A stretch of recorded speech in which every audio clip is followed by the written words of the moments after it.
l'Aquarius navigue au large des côtes libyennes pour porter assistance aux migrants qui tentent de traverser la Méditerranée.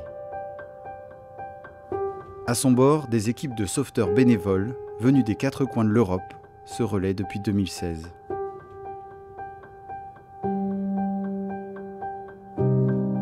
Parmi eux, de nombreux marins bretons dont nous avons retrouvé la trace, comme Fleur, lieutenant de bord à la Brittany Ferry, Simon, gabier à bord de l'Hermione, et Édouard, pêcheur à Paimpol.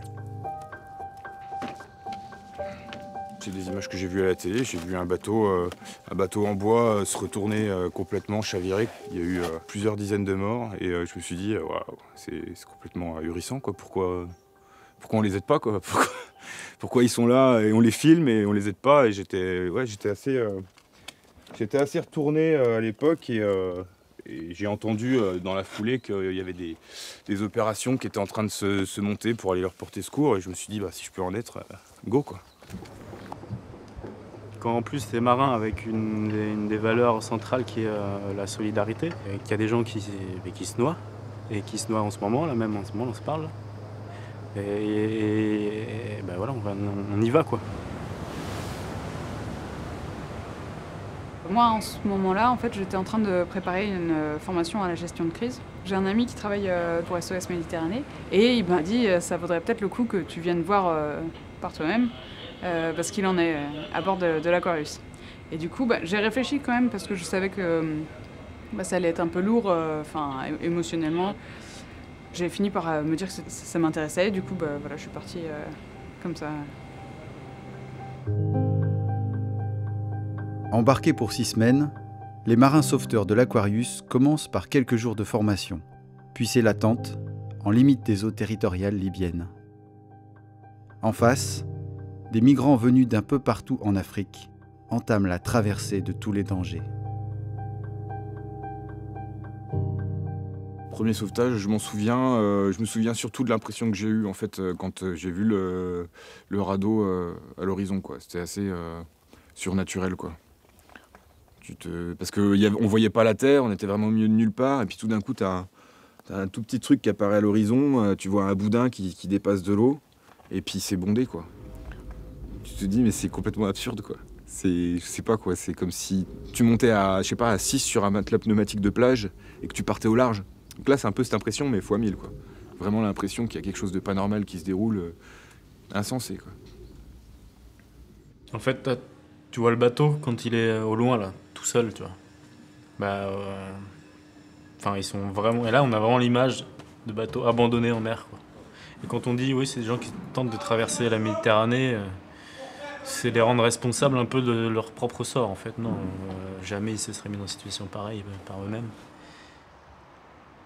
Quand on les retrouve, ça fait en général 10 à 15 heures, parfois 20, parfois une journée, qui sont partis.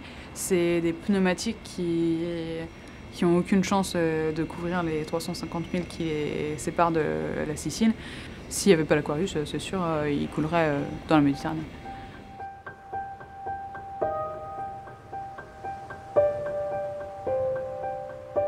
On envoie un premier bateau en fait, qui va faire une évaluation de la situation et établir le contact et apaiser aussi la situation pour que les gens sachent qu'on est là pour les aider et que ça va prendre un certain temps. Donc essayer d'apaiser la situation pour éviter la panique, parce que la panique c'est la bête noire en fait. Après, la priorité absolue, c'est de distribuer un gilet de sauvetage à tout le monde. Parce qu'ils ont vu ça, des sauvetages où les gens étaient vraiment très paniqués, avec des conditions plus difficiles, parce que ce qui se passe souvent, c'est que du combustible se répand au fond du pneumatique et ça les brûle, et ça les fait planer, si vous voulez. Ils sont drogués, en fait, avec l'odeur d'essence.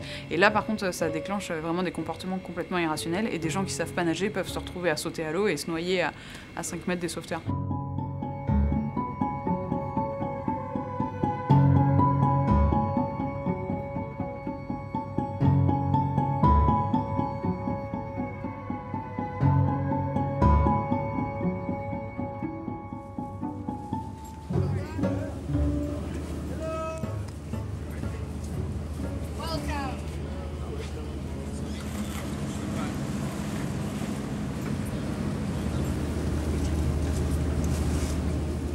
Moi, j'ai récupéré des gens extrêmement maigres, qui n'avaient pas mangé depuis bien longtemps, malades, hagards, psychologiquement impactés par ce qu'ils avaient vécu, apeurés, quoi. Tu vois que c'est des gens qui ont été traités comme des bêtes.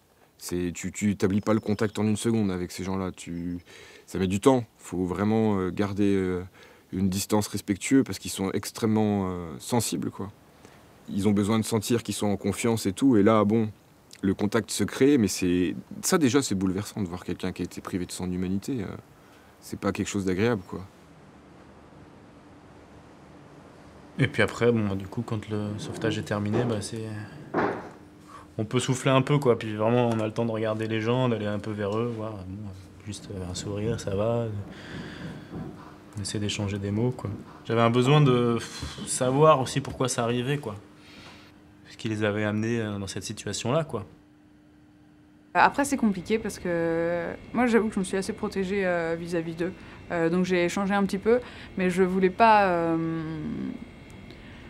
non plus me ruiner le moral, en fait. Je voulais pas non plus sortir de là larmoyante. Ils nous parlent de torture, de choses.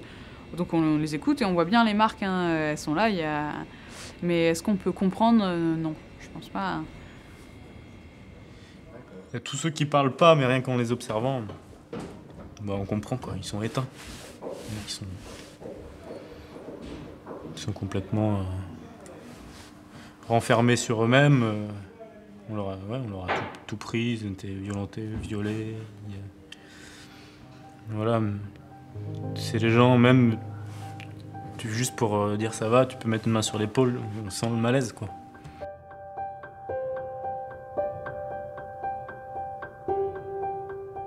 Sauvetage après sauvetage, l'Aquarius se remplit. Pour les réfugiés, c'est quelques jours de répit dans leur terrible périple. La traversée de la Méditerranée n'est qu'une étape pour eux.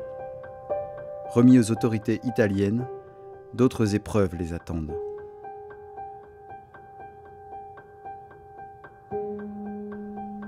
Pour les marins sauveteurs, une fois leur mission terminée, c'est le retour à leur vie d'avant. Mais comment digérer une telle expérience? Fleur, elle, a couché quelques mots sur du papier où elle raconte un sauvetage comme les autres. Jusqu'au moment où tout bascule.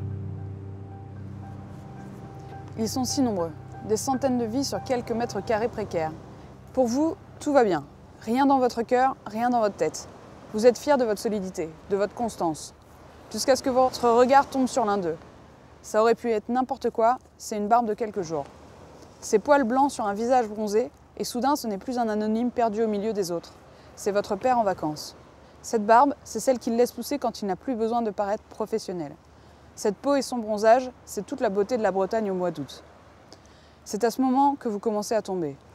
Pour vous rattraper, vous serrez les dents sur l'intérieur de votre joue. Il n'est pas question de faillir, pas maintenant et pas pour ça. Vous savez que c'est impossible, parfaitement impossible, ce n'est pas lui. Et il faut revenir, vous entendez, revenir. Alors une respiration, une deuxième, et la Bretagne s'efface. Et l'idée terrifiante que ça aurait pu être l'un des vôtres dans ce bateau fait pour haïr la mer s'en va elle aussi. Bah, c'est sûr qu'on est traumatisé, ouais. Ouais. Tout ce qu'on a vécu, on l'a vécu un peu dans un état un peu de tension, d'adrénaline, stress. Après on se retrouve à terre, et là il faut mettre des mots là-dessus, quoi. Si on dit c'est l'enfer, c'est l'enfer. Si on dit pas, on peut trouver ça presque normal, quoi. Il y a des gens, ils faisaient plus la part des choses. Et ça, moi, ça m'a fait peur à un moment. De me dire, ah ouais, ça tient à ça, quoi. En fait,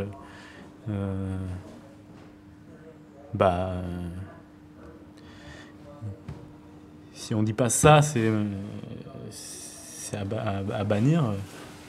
Ça vient, ça s'installe doucement, quoi. Et puis on s'en accommode. Ouais.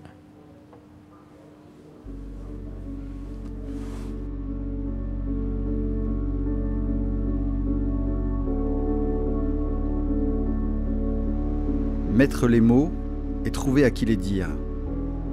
Pas facile, car tout le monde n'a pas envie d'entendre ces récits de sauvetage extrême. Revenu au pays, Édouard retrouve Baptiste, qui a embarqué avec lui à bord de l'Aquarius pour évoquer cette expérience qui les a transformés. J'ai clairement eu le sentiment de traverser un voile invisible, en fait. Nous, on vit dans une bulle où on est protégé par des droits. Et à un moment donné, voir des gens qui ont été privés de leurs droits parce qu'ils viennent de quelque part, parce qu'ils ont telle couleur de peau, parce qu'ils n'ont pas de moyens financiers, c'est vraiment choquant parce qu'on se sent fragile nous-mêmes, quoi. On se rend compte que moi, je me suis rendu compte que ça tenait pas à grand-chose, en fait, cette sécurité qu'on peut ressentir.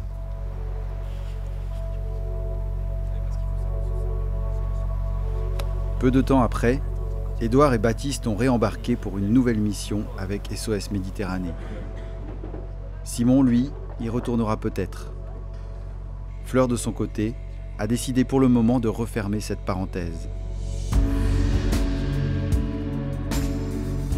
Comme eux, d'autres marins se relaient à bord de l'Aquarius pour poursuivre les missions de sauvetage.